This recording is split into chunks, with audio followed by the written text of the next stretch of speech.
আশুতোষ রোডে সন্ধ্যা 7:30টায় ভারতীয় জনতা পার্টির সর্বভারতীয় সভাপতি শ্রী জগৎ প্রকাশ নাড্ডা একটি রোড শো করবেন। একই সঙ্গে অত্যন্ত গুরুত্বপূর্ণ বিষয় এটাই, আমরা আবার বলছি যে কোনো গণতন্ত্রে মুখ্যমন্ত্রী বা প্রধানমন্ত্রীর পরে সবচেয়ে বড় জায়গা যদি কিছু থেকে থাকে সেটা বিরোধী দলনেতার। এ রাজ্যে যে কার্যত কোনো গণতন্ত্র নেই, গণতান্ত্রিক ব্যবস্থা সংসদীয় রীতিনীতির প্রতি এখানকার প্রশাসনের যে কোনো সহযোগিতা নেই বা বিশ্বাস নেই, আবার সেটা প্রমাণিত হল। আজ ভাঙড়ের বাগলাহাটে দুপুর 3টের সময় বিরোধী দলনেতা শুভেন্দু অধিকারীর একটি সভা ছিল। 3 নম্বর কলোনিতে এই সভা হবার কথা। সংশ্লিষ্ট মাঠের কর্তৃপক্ষের থেকে পারমিশন নেওয়া হয়েছে, সময় মতো জানানো হয়েছে প্রশাসনকে, কিন্তু হঠাৎ তারা জানিয়ে দিলেন এই সভা করা যাচ্ছে না। কারণ তার খুব কাছেই তৃণমূল কংগ্রেসের একটি সভা হচ্ছে। সুতরাং তৃণমূল কংগ্রেসের সভা চললে শুভেন্দু অধিকারীর সভা করা যাবে না। কিন্তু লক্ষ্য করা গেল যে 3টে নয়, এখন বিকাল 4:30 বেজে গেল, এখনো পর্যন্ত তৃণমূল কংগ্রেসের দূর দূর পর্যন্ত কোনো সভা, কোনো মিছিল, কোনো স্লোগান শাউটিং বা কোনো স্ট্রিট কর্নারের পর্যন্ত কোনো খবর ওই অঞ্চল থেকে আসেনি। তৃণমূল কংগ্রেসের একটা মিটিং চলছে বা মিটিং হবার কথা ওই সময়, যেটা বাগলাহাট থেকে 3 নম্বর কলোনি থেকে 4 কিলোমিটার দূরে।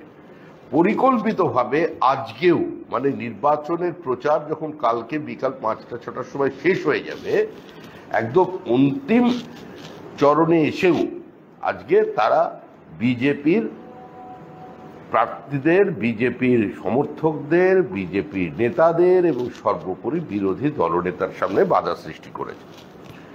গতকাল রাত্রে উমাশঙ্কর সিং, আমাদের দলের দীর্ঘদিনের কর্মী, তিনি ব্যারাকপুরের প্রাক্তন জেলা সভাপতি ছিলেন, মধ্যরাতে তার বাড়িতে অকারণে, কোনো কারণ ছাড়াই, অত্যন্ত স্মিতভাষী ঠান্ডা প্রকৃতির মানুষ, ওই ব্যারাকপুরে মানুষ তাকে বিজেপি বলেই চেনে, আজ থেকে নয়, অন্তত 4 দশক ধরে ওই অঞ্চলে তিনি বিজেপির একজন প্রতিষ্ঠিত মুখ। আজকে তার বাড়িতে, আজকে নির্বাচন হয়ে যাওয়ার পরেও তার বাড়িতে বোমাবাজি চলল গতকাল রাত্রে। এবং আজকের একটি বিশেষ ঘোষণা আছে যে ঠিক রাত্রি 8:45 আমাদের একটা ড্রোন শো হবে শহীদ মিনার ময়দানে। 400 মিটার উঁচুতে এই ড্রোন শো চলবে। এটা অর্গানাইজ করছেন দিল্লির IITর কিছু প্রাক্তনী, তারা এটাকে করছেন। এবং প্রায় শহীদ মিনারের 2 কিলোমিটার দূর থেকে 2 কিলোমিটার মানুষ এটা দেখতে পাবেন। মানে একটা 2 কিলোমিটারের ব্যাসার্ধ যদি তৈরি করা যায় তো সেখানে তার দৃশ্যমানতা থাকবে। তার মধ্যে স্বামী বিবেকানন্দ, রবীন্দ্রনাথ ঠাকুর, নেতাজি সুভাষচন্দ্র বোস, মা কালী, বন্দে ভারত ট্রেন, আমাদের পার্টির ফ্ল্যাগ, আমাদের পার্টির পদ্মফুল যে আমাদের প্রতীক চিহ্ন সেটা, এবং আরও একবার মোদী সরকার, এইগুলো আমাদের ড্রোনের মধ্যে দিয়ে দেখা যাবে। এই শো কোনোদিন কলকাতায় আগে হয়নি, এটা একটা অভিনব এর একটা দৃশ্য আজকে কলকাতার মানুষ দেখতে পাবেন। প্রচারটাকে আরো কালারফুল করতে আমাদের যারা বিরোধী আছেন তারা তাদের নির্বাচনী প্রচারের মধ্যে দিয়ে তারা রাজনীতিকে রক্তাক্ত করে দিচ্ছে। আমরা মানুষকে একটু আনন্দের স্পর্শ দেবার একটা চেষ্টা করেছি একদম বেলার শেষে। সর্বোপরি প্রচার শেষ হয়ে যাবার পর দেশের প্রধানমন্ত্রী তিনি কন্যাকুমারী যাবেন। 30 তারিখ তিনি কন্যাকুমারী পৌঁছচ্ছেন। কন্যাকুমারীর তাৎপর্য প্রত্যেকের জানা। একটা সময় যেটাকে মেরি মায়ের ফুটস্টেপ বলে চালিয়ে দেওয়া হয়েছিল, তারপর ইংল্যান্ড প্রণালীর প্রচেষ্টায় 1970 সালে সারা ভারতবর্ষের মানুষের সহযোগিতা নিয়ে সেখানে বিবেকানন্দ রক মেমোরিয়াল তৈরি হয়। বিবেকানন্দর একটি ব্রোঞ্জের স্ট্যাচু আছে এবং বিবেকানন্দ ভারত পরিক্রমা এবং শিকাগো ধর্ম মহাসম্মেলনে তার বক্তৃতার পর তিনি সেই প্রস্তরখণ্ডের ওপরে বসে তিনি ধ্যানমগ্ন ছিলেন এবং বিবেকানন্দের ভাষায় তিনি বলেছিলেন যে সেখানে তিনি প্রকৃত ভারত মায়ের দর্শন পেয়েছিলেন।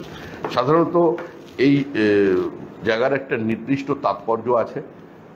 যারা আধ্যাত্মবাদী মানুষজন আছেন, বিভিন্ন সাধু মহাত্মা দিনের বহু বছরের পর বছর এখানে তপস্যা করেছেন। 30 তারিখ তিনি যাবেন এবং আবার 1 তারিখ 4:10 তিনি কলকাতায় ফিরে আসবেন। কিছু নেই তো, দিল্লিতে ফিরে আসবেন, মাফ করবেন। 1 তারিখে 4:10 তিনি দিল্লি ফিরবেন। 30 তারিখ তিনি পৌঁছচ্ছেন রক মেমোরিয়ালে। আর কিছু প্রশ্ন আমাদের তরফ থেকে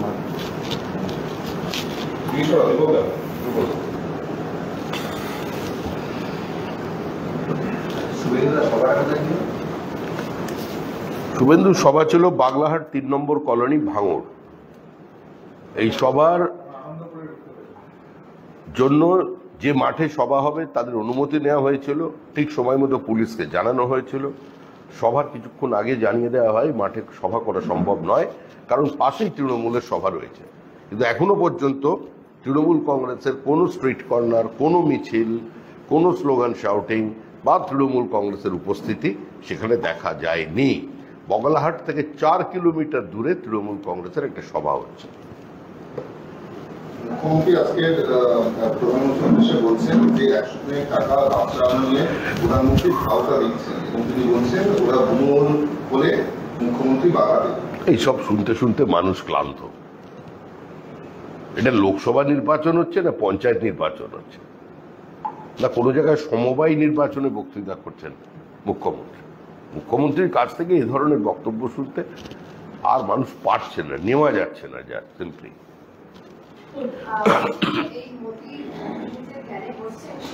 সিএম আজকে বলেছেন যে 30 তারিখ সন্ধ্যে 6টার পর আমরা অভিযোগ জানাবো, কারণ তারপরে প্রচার করতে কেউ পারে না, কারণ উনি ধ্যান করতে পারেন, সেটা টিভিতে দেখাতে পারে না। বিরোধীরা একটা প্রশ্ন করছে, মানে শাসক দল প্রশ্ন করছে, আপনারা কি বলবেন? ক্যামেরা নিয়ে ধ্যান কেউ কোনোদিনও করেনি, মোদিজি শুরু করেছেন। এবার উনি ক্যামেরা নিয়েই ধ্যান করছেন, আর নিজেকে উনি বলছেন দেবতা বানিয়ে দিয়েছেন। তো দেবতারা তো ধ্যান করে না, ধ্যান তো করে মানুষ। দেখুন, ওই দেবতার দর্শন পাওয়ার জন্য ওখানে ধ্যান করছেন। মুখ্যমন্ত্রী ক্যামেরা বন্ধ করে একবার ওনার সামনে গিয়ে দর্শনটা নিজেই দিয়ে আসুন না। ওনার মধ্যেই যদি নরেন্দ্র মোদী ভারত মাতাকে খুঁজে পান, উনি তো নিজেকে সেই স্তরেই নিয়ে গেছেন। ওনার দলের নেতাই বলেছে সারদা দেবীর